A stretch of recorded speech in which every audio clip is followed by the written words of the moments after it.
क्रमांक 4 प्रश्न क्रमांक 2559। अध्यक्ष महोदय, छापल्याप्रमाणे अध्यक्ष महोदय, हा प्रश्न मी दिनांक 29 जानेवारी रोजी विधिमंडळाच्या पोर्टलवर अपलोड केला होता।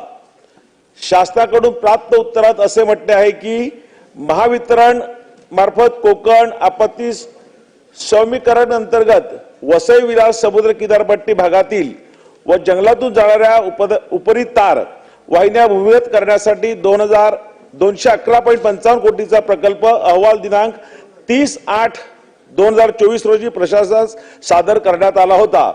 सदर प्रस्ताव आपत्ती व्यवस्थापन मदत व पुनर्वसन विभागाकडून शासन निर्णय दिनांक 4 मार्च 2025 नुसार वसई मंडळा अंतर्गत भूमिगत विद्युत वाहिन्याचे काम पूर्ण करण्यासाठी कोकण आपत्ती सौम्यीकरणाअंतर्गत रुपये 211.55 कोटीचा प्रकल्प अहवाल प्रस्तावास मंजुरी देण्यात आली आहे।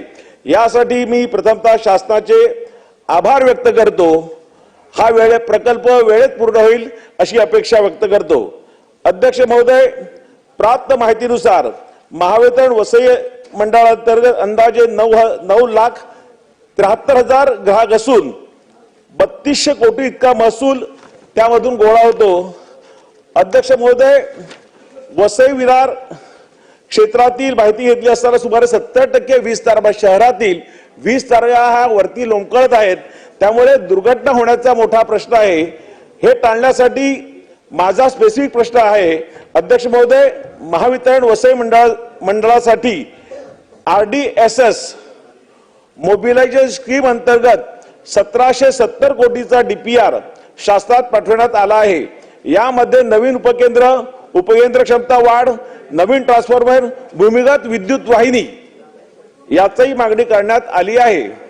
हा प्रस्ताव शासनाने तातडीने मंजुरी देऊन निधी उपलब्ध करणार काय? अध्यक्ष महोदय, सन्माननीय सदस्य राजन नाईक यांनी अतिशय महत्त्वाचा प्रश्न या ठिकाणी उपस्थित केला आहे। विशेषतः पालघर जिल्ह्यामध्ये वसई विरार वगैरे या सगळ्या भागामध्ये आपल्याला कल्पना आहे की मोठ्या प्रमाणात वादळी वारे येतात आणि दरवेळेस त्या ठिकाणी मोठ्या प्रमाणात फेलियर होतं आणि म्हणून 2 प्रकारचे इंटरव्हेन्शन्स या ठिकाणी आपण केलेले आहेत।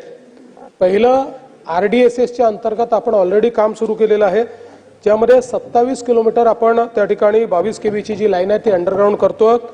याचं 9 किलोमीटरचं काम आपलं पूर्ण झालेलं आहे आणि साधारणपणे सप्टेंबर 25 याच वर्षीच्या सप्टेंबरपर्यंत आपण हे जे काम आहे हे पूर्ण करू।